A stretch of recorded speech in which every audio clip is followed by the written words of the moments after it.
Yeah, enjoy 99.7 FM. Drive time on Joy with Lexis Bill. Yeah. Here's to you, Kwabena Opon Kroma of Betway, Ghana. Today's your birthday. Happy birthday from Anthony Arthur going out to you. And to you, Mom Yande Juf. How you doing, Mom? Have a great afternoon. Our Drive Chat is proudly brought to you by MTN. Yep. Choose your own bundle, your own way with MTN Flexi Bundle. You can dial *138# and enjoy bundles that don't expire. And Access Bank Limited, more than banking. You know, sometimes you're usually the hard guy, the happy-go-lucky one who takes the world into your hands at your own pace and in your own time until Mama shows up. And that's because, listen, Mom means a lot to us. That's why we respect her and will do anything to protect her. Today, we have the collective responsibility to stay safe, not just for us, but for the people who matter to us the most. And that's why it's our duty to mask up and make Mama proud. So when you go out, word for us, word for Mama, everywhere you go. And if you ask a child what your dream is, the answer might blow you away. I'm talking big dreams not bound by any worries or rules. And for the first time ever in Ghana, Access Bank is giving parents the opportunity to help the world's biggest dreamers fuel your dreams. With just 200 Ghana cedis in your new or existing Access Bank Early Savers account, you could be on your way to winning a share of more than 100,000 Ghana cedis plus other amazing prizes in the Perfect Start promo. Yeah, early points, earn points every time you deposit to get early bird membership milestone or savings culture points to help you build up to the ultimate 2,000 points that would qualify you to the grand prize. Yeah, to win the grand prize. You want that? Well, the excitement also continues when your kids visit the Perfect Start Promo microsite to participate in fun and educational games to win weekly and monthly prizes. And because we know kids have talent too, your kids can actually participate in the Access Got Talent competition and Quizzy Sundays to win good prizes like PS5s, tablets, bicycles, and many more. So register your child today at ghana.accessbankplc.com/early savers or call toll free 0800 004400. See press and social media for details. Terms and conditions apply. Access Bank, more than banking. Happy birthday to you, Madame Augusta Olympio. Today's your birthday from all your children and your grandchildren. Happy birthday, Madame Augusta Olympio. So, the Drive Doctor is here. Dr. Yao Safo, CEO of Medicals Hospital. Hi, Doc. How are you doing? Kwame, I'm good. How are you? I'm very well. As always, you're looking presidential. Thank you. Yes. What's this fabric called? Kwame, you don't know the name? I don't know. You know the person who buys it? Augusta.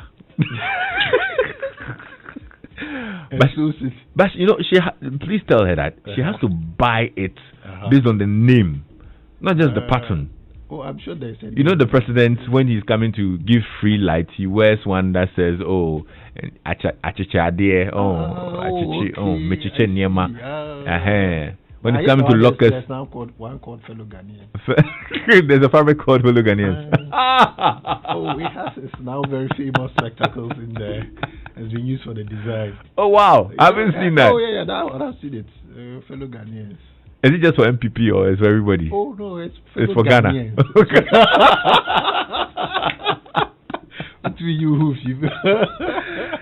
Anyway, good to see you, Doc. Right, good to be here, Kwame. So last week we started a conversation about the liver. You give us quite a very good overview of the liver, its functions, and why it's important for the body. Yeah. Today you said you are talking. You're talking about liver disease, but why do you call it alcoholic liver disease? Well, Kwame, good afternoon to all our listeners, and take your good afternoon. A special good afternoon to all my U fans. we last week we didn't start the league, so this weekend we are started proper. And you are coming with fans. This year, no excuse. When we are zebra jersey. Tom jersey. It's a Tom. We're going to confuse you. So all the my U fans out there, Vim. And then today I met a special guy, one of our ardent listeners, William Brown Orleans. Okay. He works at Scrub Cleaning and Property Management. He's an ardent listener, so big shout out to him. It was great meeting him today. Now let's talk about the liver.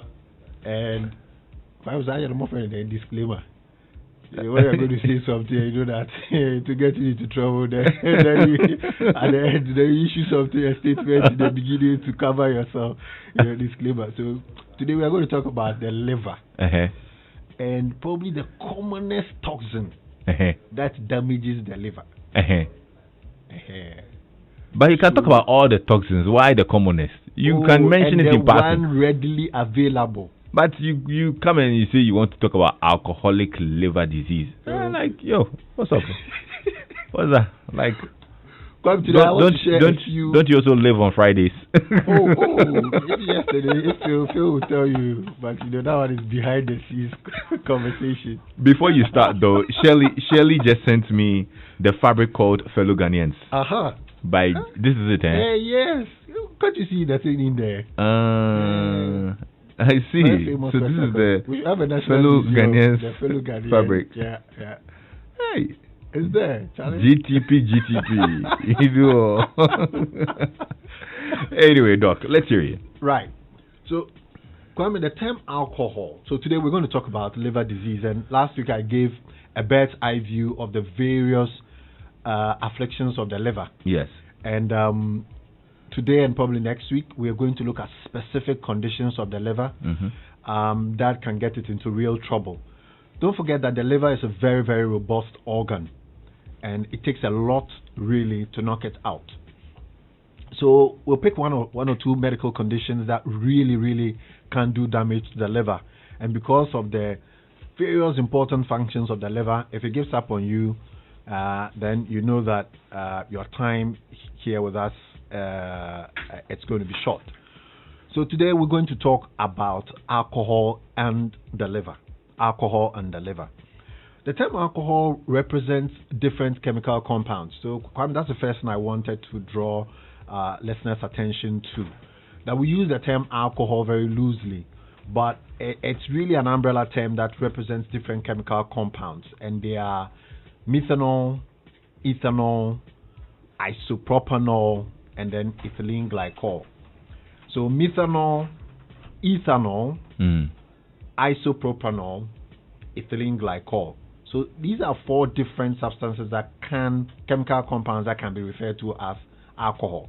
However, the term is used commonly to refer to the one that starts with the E, ethanol. So I will be using it interchangeably. So anytime I make references to alcohol, I actually mean ethanol, because it's the one that we can readily drink. Methanol can cause some very serious disasters if you drink it, same as ethylene glycol, and then the other one, isopropanol. Ethanol is not only found in alcoholic beverages.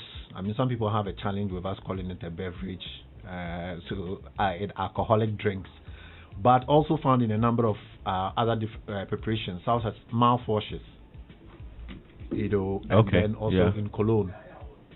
So you can find ethanol in there. Alcohol abuse can affect almost every part of your organs or your organ systems, every part of the body. But today, the main focus is going to be its effect on the liver when it is abused. So, I'm going to make a distinction between alcohol use and alcohol abuse. They're not the same. So people shouldn't get overly worried. We're not talking about alcohol use. We're restricting ourselves to alcohol abuse and how it causes significant damage. But before we get into that, let me share with you some grim facts I came across with respect to alcohol. Worldwide, 3 million deaths every year result from harmful use of alcohol. 3 million deaths, Kwame.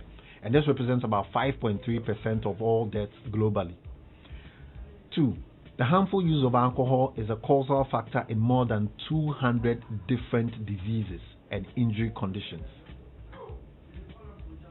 200 different diseases. So over the past 3 years that we've been doing this Drive Doctor series, well, every now and then, once we were talking about one, no matter the topic we're talking about, alcohol seems to pop up. A lot. So 200 different diseases and injury conditions. 3. 5.1% of the global burden of disease and injury is attributable to alcohol. Alcohol consumption causes death and disability relatively early in life.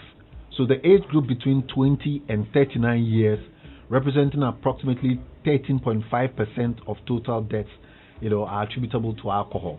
So if you look at deaths in that age group, so the 20 to 39 year group, and this is the productive year group, so they are the ones who are bearing the brunt mostly. Lastly, beyond the health consequences, harmful use of alcohol brings significant social and economic losses to individuals and society as a large, or at large, rather. So, what is alcohol abuse? That's the first distinction I want to make. Let's try and separate alcohol use from alcohol abuse, because today's conversation is all going to be about the harmful use of alcohol or the abuse. Men are allowed up to 14 units of alcohol per week. Again, let me say, if you don't drink, there is no good reason to start. I always make this point. But if you drink and you are a male adult, then we would say medically, if you don't have any pre-existing medical conditions, then we would say 14 units of alcohol. For women or the non-pregnant adult female, you are allowed up to 7 units of alcohol. Again, if you do not have any pre-existing medical conditions. Right. So I need to break down the units for us. Yes, so what's a unit of alcohol? So if you take, I'm zoning tot glass. Tot glass. Yeah, that's the small one. Yes, the small one. So a tot glass of spirit, gin, whiskey, apetashi, those things, spirits, represents 1 unit of alcohol. Okay. Right. Then if you take wine and you have a standard drinking glass of wine, that also is 1 unit of alcohol. And then if you take the beer or beers, then canned beer, that's about 330 mils of canned beer. That also represents 1 unit of alcohol. We buy the bottle. Hey, sorry. The big bottle. They buy the bottle. I'm sorry. Slip of tongue. Slip of tongue. They buy the bottle. So the beer. Out of the abundance of the heart. Oh no! This is abundance of knowledge. Right. So that's the definition of a unit of alcohol. All right. So we'll go very quickly again. 1 tot glass of spirits. Okay. Equivalent to 1 standard drinking glass of wine, and then 301 can of beer. But the can and the bottle, are they the same? No, the big bottle. No. Beer, we have the big bottle, and then we have the small bottle. So one of the small. Because bottles. Joe Intema sends a message right now, and he says that Lexis, for the past 2 years, I take a bottle of beer almost every day after job. Is that no. alcohol abuse? Okay, so of course we need to know what his full medical history is. If you have hypertension, diabetes, and all of that. But if it is just this, we're taking on the face value 1 a day. So in a week, that will be 7 units of alcohol. Okay. And we are saying for men, adult males, then we would say up to 14 units. Okay. Allowed. Is allowed. Yes. Oh. He's in. I know another question is going to come whether on Friday night with me and then drink it all at once for a Friday night. No, you can't do that. that will be binge drinking. I beg the thoughts this thing. No? Yeah. Is it apetashi or the whiskey? Because the contents are different. I mean, I don't know. You are telling me. You don't know. I mean, how would I do? Doc. Yeah, I will teach you this. Ethanol, methanol, and aspartanol. Right. So, let me tell you an interesting story about that particular question that you asked. Actually, a very good question.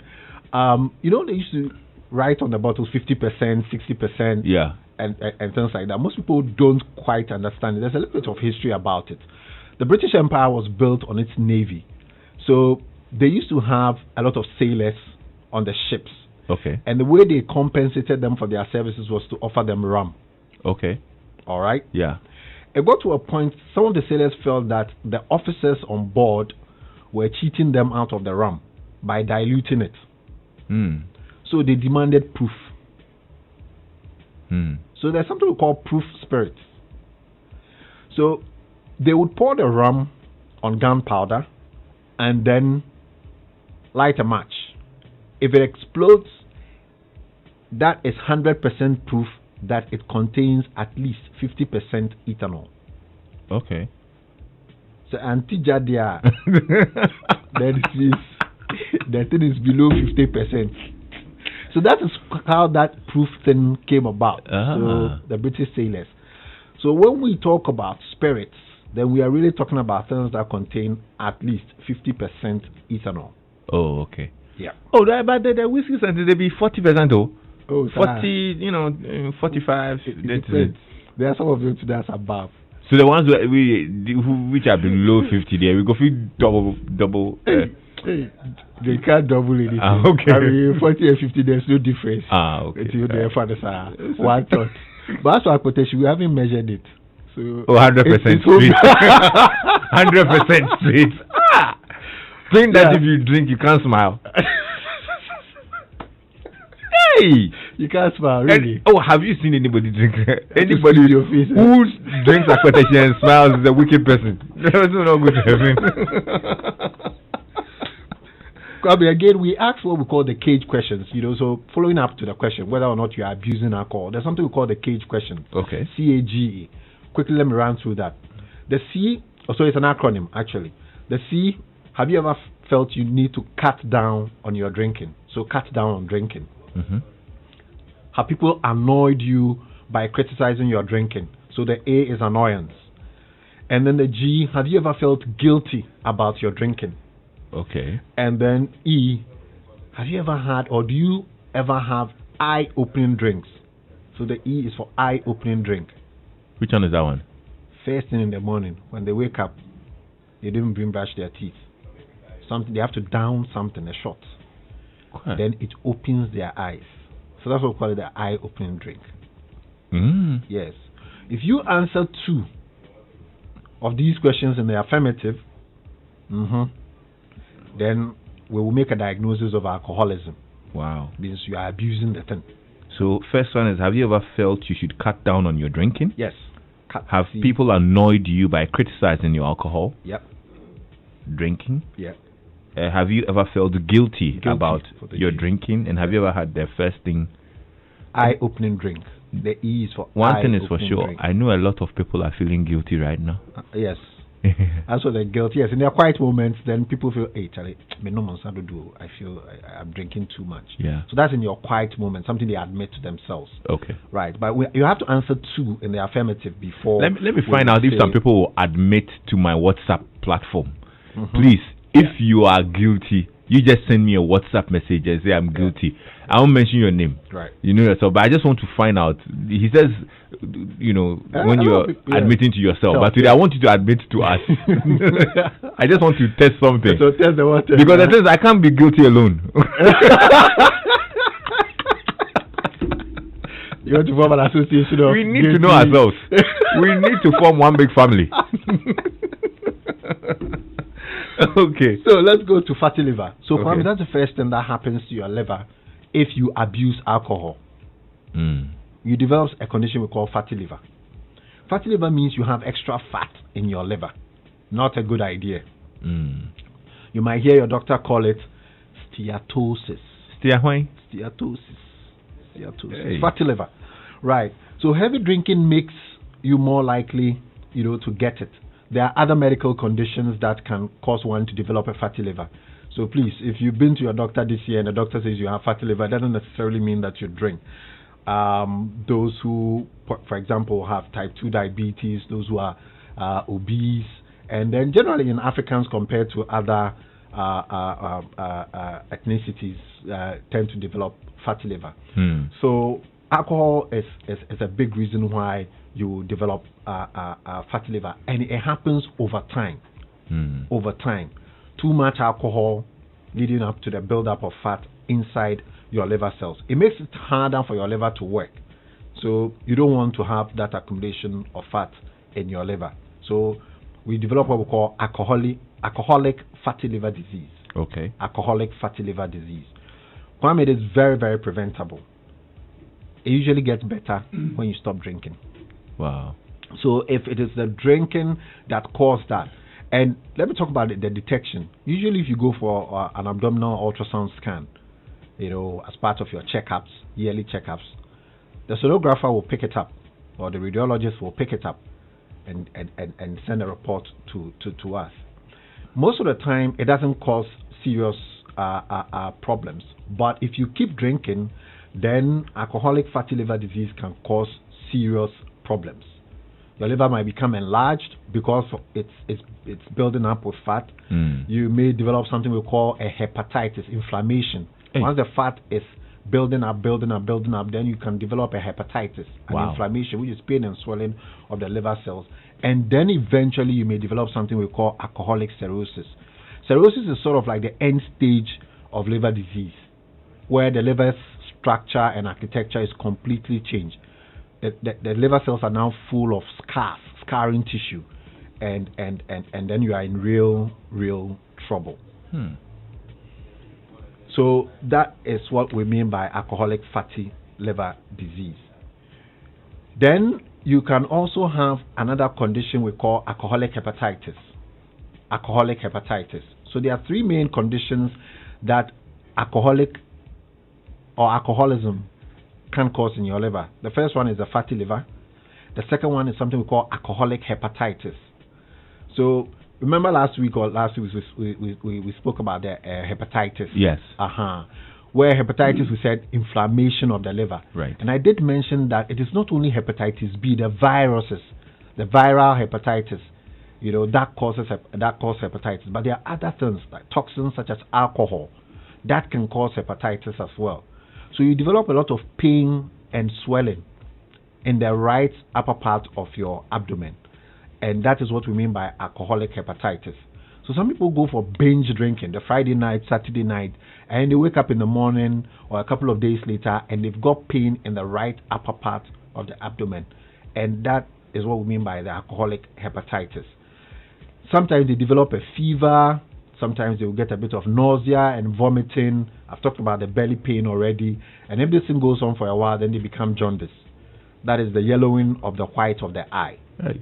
Not that when you date it's yellow. No, the yellowing of the white of the eye. If you are light-skinned, then we can actually see it in the skin, the yellowing of the skin. But more commonly, the white of the eye becomes yellow. So that is alcoholic hepatitis. Then we have the third liver condition will be alcoholic cirrhosis. Yeah. Alcoholic cirrhosis. So cirrhosis is a buildup of scar tissue in your liver, and it can cause the same symptoms as hepatitis. You develop high blood pressure in the liver. You start to bleed in different parts of your body, your gums, your ears, nose bleed, your skin. You develop confusion and changes in behavior. There's something we call hepatic encephalopathy, where you become confused and disoriented most of the time. Then you can also have what we call an enlarged spleen. A substance appears in the left side of your abdomen. And then you can eventually develop liver failure, and then it causes death. So alcoholic fatty liver disease, alcoholic hepatitis, and then alcoholic cirrhosis. These are the three medical conditions alcohol abuse can cause your liver. Are there symptoms? So in the initial stages, you may not get any symptoms. Then you begin to get pain in the right upper part of your abdomen. You may get the yellowing of your eyes, which is the jaundice. Your palms may look very, very pink or red. You may develop high blood pressure, or sometimes you may even vomit blood because you get congested veins in the lower part of your esophagus. So this may bleed. So you may vomit and you may see bright red blood in your vomitus, and you get swollen feet as well on some occasions, and then a very distended abdomen because fluid begins to accumulate in your belly. So these are the progressions, or these are the some of the symptoms that you get. The diagnosis is simple, or it's relatively straightforward. The doctor will take a history, and if there's a history of alcohol use, except you don't admit to your doctor, but if there's a history of alcohol use, the doctor will use the cage questions to assess your intake, and then do some physical examination and ask for some simple laboratory tests, and then a scan, and then we are there. In special institutions like the tertiary institutions, then sometimes we do what we call a liver biopsy, where we take a bit of the liver as well. Okay. How do we treat it? Kwame, you need to quit drinking. If you are diagnosed with alcoholic fatty liver disease, alcoholic hepatitis, or alcoholic cirrhosis, you need to stop drinking. It is the only way you can keep your liver damage from getting worse. But Kwame, there are some lifestyle changes that we would encourage in the early stages of the disease. Exercise more. Please be kind to your liver. Don't do things that will make it work harder. Skip alcohol. Be careful about over-the-counter medications. In Ghana, we just walk into a pharmacy without a prescription, and you can even get a narcotic medication, any of these opioid medications. So be kind to your liver. Don't just take any herbal preparations or any other preparations. Even the regular hospital medications, you've got to be careful. And then lastly, get your cholesterol also down. Eat a healthy, plant-based diet. Exercise regularly, and then also take your medications if you have high blood cholesterol. Wow, there's been some real good education from the Drive Doctor, Dr. El Safo. Lexis, shout out to the prof out there. We're only using alcohol, not abusing. But I must say that I'm happy to announce that a lot of people have admitted. The guilt. Yes, the guilty parties are plenty. My WhatsApp is filled with plenty. Maxi says, Kwame, I'm guilty. And then I got a message here earlier. Lexis, my husband is guilty. I asked him to come and listen, and he has run to the room. Well, that says it all. So yes, would add your husband to the WhatsApp group because we are gathering the numbers. Admission is the first point, right? Yes. And then we now start the treatment. Exactly. We go off alcohol. Exactly. Then we start drinking a lot of water, exercising. Just moderate. Just moderate. If you don't have any condition, then just moderation. Moderation is the name of the game. But at least this weekend, drink, then you don't need to start. This weekend, please surprise your liver. Drink water. This weekend, surprise your liver. Drink water. Drink water. Yes, next week we're going to have the doctor answer your questions. I know people have questions on the liver. Yeah, questions on the liver. So next week, put all those questions down. And when Dr. Safo is here, he would answer them. But folks who want to reach out to you for help, how do they do that? Right. So it may be a bit difficult to just quit if you want to quit or get your liver examined. So those who want to reach us can call us on 0501 477 340. 0501 477 340.